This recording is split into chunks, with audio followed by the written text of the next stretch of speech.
आप सभी ने कभी न कभी और कहीं न कहीं नटवरलाल का नाम तो जरूर सुना होगा, लेकिन क्या आप जानते हैं कि नटवरलाल आखिर है कौन और ऐसा आखिर क्या किया था इस शख्स ने जिसकी वजह से इसका नाम आज भी सबकी जबान पर मौजूद है। इसके अलावा हमारे भारत में नटवरलाल के ऊपर कई सारी फिल्में भी बनाई जा चुकी हैं।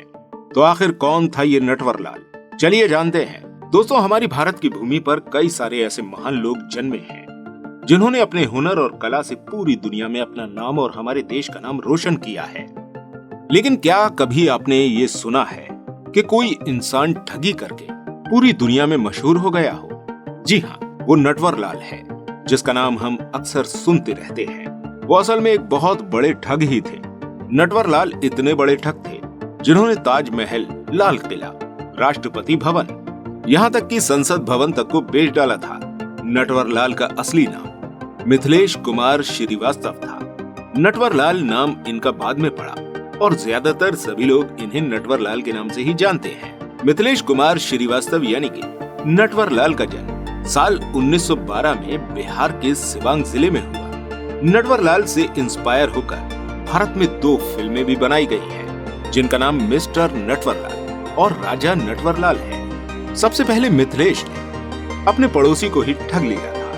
जिस वक्त मिथिलेश ने अपनी पहली ठगी करी उस वक्त इनकी उम्र काफी कम थी। ये स्कूल में पढ़ा करते थे। उनके एक पड़ोसी ने मिथिलेश कुमार को बैंक में जमा करने के लिए एक बैंक ड्राफ्ट दिया जिस पर उनके पड़ोसी के सिग्नेचर मौजूद थे। नटवरलाल ने इस ड्राफ्ट को तो बैंक में जमा कर दिया, लेकिन नटवरलाल ने इस ड्राफ्ट के ऊपर से अपने पड़ोसी के सिग्नेचर की बहुत बारीकी से कॉपी करना शुरू की और वो बिल्कुल अपने पड़ोसी के सिग्नेचर के जैसे सिग्नेचर करने लगे।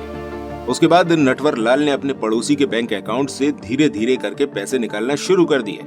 जब तक नटवरलाल के पड़ोसी को इस बारे में पता चल पाता तब तक मिथिलेश कुमार उसके अकाउंट से पूरे 1000 रुपए निकाल चुका था और उस वक्त में 1000 रुपए की कीमत आज के लगभग 20 लाख रुपए के बराबर होगी।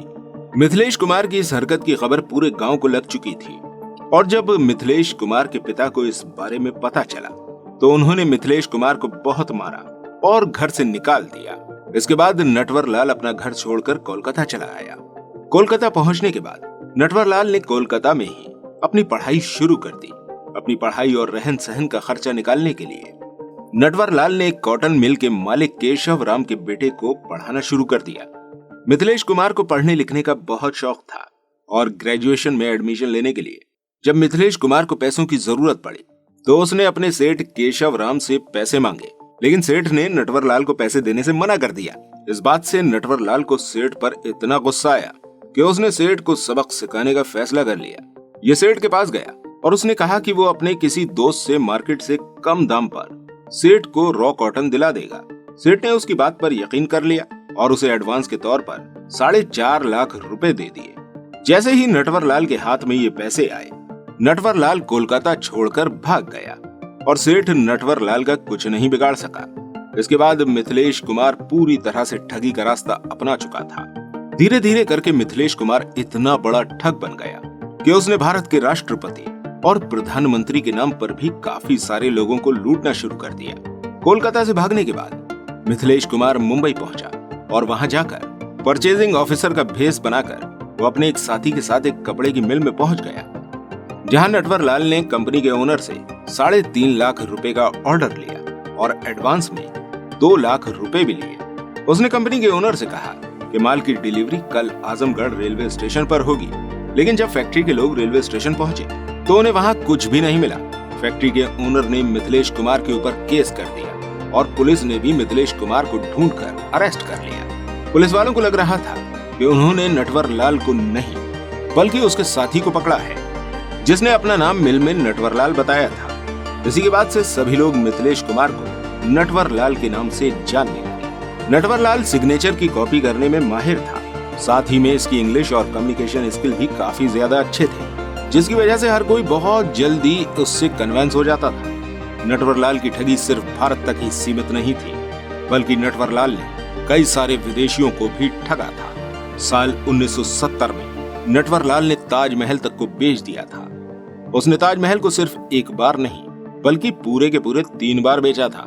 साथ ही में उसने 2 बार लाल किले को भी बेचा था और 1 बार संसद भवन और राष्ट्रपति भवन को भी बेच दिया था। इन सरकारी इमारत को बेचने के लिए वो कई सारे ऐसे कागज तैयार करता था जो देखने में बिल्कुल सरकारी दस्तावेज लगते थे, और फिर ये उस समय के राष्ट्रपति के सिग्नेचर को कॉपी करके इन दस्तावेजों के जरिए इन इमारतों को बेच देता था।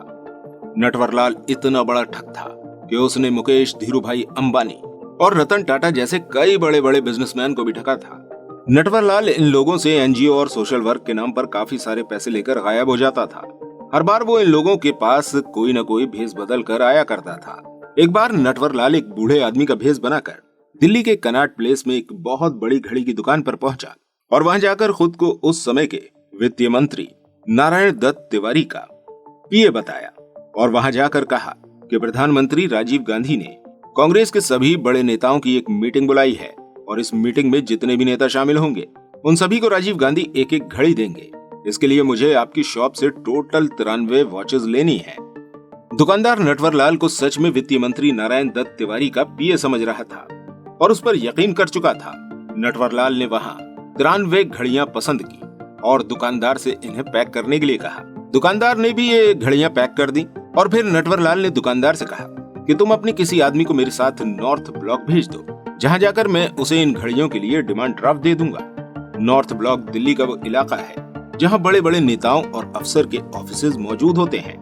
इसके बाद नटवरलाल ने जो डिमांड ड्राफ्ट दुकानदार को भिजवाया और दुकानदार ने जब 2 दिन बाद उसे बैंक में जमा किया तो पता चला कि डिमांड ड्राफ्ट नकली था। दुकानदार ने पुलिस में नटवरलाल की कंप्लेन की, लेकिन पुलिस नटवरलाल को नहीं पकड़ पाई। इसके बाद नटवरलाल कई बड़े बड़े नेताओं के नाम पर अलग अलग शहरों में दुकानदारों को ठगता रहा।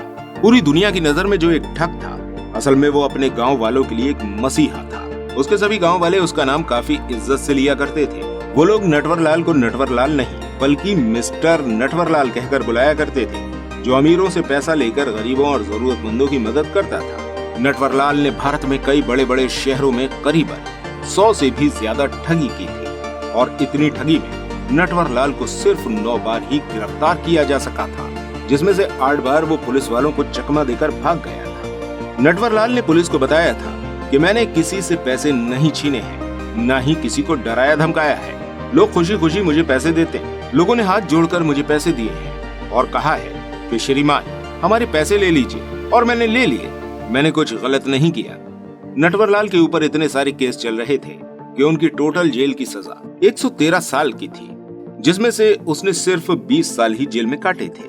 नटवरलाल को 24 जून 1996 को आखिरी बार देखा गया था और उस समय नटवरलाल की उम्र 84 साल की थी। इतनी उम्र होने की वजह से अब नटवरलाल की तबीयत ठीक नहीं रहती थी और इसी वजह से नटवरलाल को दिखाने के लिए दिल्ली एम्स ले जाया जा रहा था। और इस समय नटवरलाल इतना ज्यादा कमजोर थे कि 2-3 हफ्तों से वो व्हीलचेयर के जरिए ही चला फिरा करते थे। उन्हें खड़े होने के लिए किसी न किसी के सहारे की जरूरत पड़ रही थी। जब नटवरलाल दिल्ली स्टेशन पहुंचा तो उसके साथ 3 पुलिस वाले भी मौजूद थे, जिनमें से 2 पुलिस वाले टैक्सी लेने जाते हैं और एक वहीं नटवरलाल के पास खड़ा रहता है। नटवरलाल उसे चाय लेने के लिए कहता है। पहले तो पुलिस वाला मना कर देता है, लेकिन नटवरलाल के ज्यादा फोर्स करने के बाद वो चाय लेने पास के एक ठेले पर चला जाता है और जब वो लौटता है तो नटवरलाल व्हील चेयर से गायब था। वो नटवरलाल जो कई हफ्तों से ठीक से खड़ा भी नहीं हो पा रहा था, वो एक बार फिर से पुलिस को चकमा देकर भाग चुका था और इसके बाद नटवरलाल कहाँ गायब है, इसके बारे में कोई पता नहीं लगा सका। और फिर साल 2009 में नटवरलाल के वकील ने कोर्ट में अपील की कि नटवरलाल के ऊपर चल रहे सभी केसेस को बंद कर दिया जाए, क्योंकि अब नटवरलाल जिंदा नहीं रहे हैं।